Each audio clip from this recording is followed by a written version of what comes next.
বর্তমান পৃথিবীতে মানুষ যেই বিষয়টার প্রতি বেশি অবহেলিত, যেটাকে মানুষ বেশি অবহেলা করে, সেটা হলো নামাজ।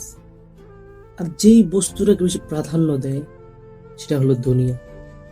কিন্তু রাসূলুল্লাহ সাল্লাল্লাহু আলাইহি ওয়াসাল্লাম বলেন, কাল কিয়ামতের ময়দানে সর্বপ্রথম যে আমলের হিসাব নেওয়া হবে তা হবে নামাজ।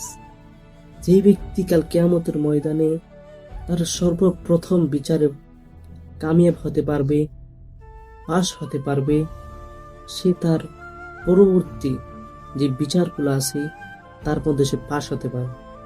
কিন্তু যেই ব্যক্তি তার প্রথম বিচারের মধ্যে আটকে পড়বে, সে তার পরবর্তী একটা বিচারের মধ্যেও কামিয়াব হতে পারবে না, বিজয়ী হতে পারবে না।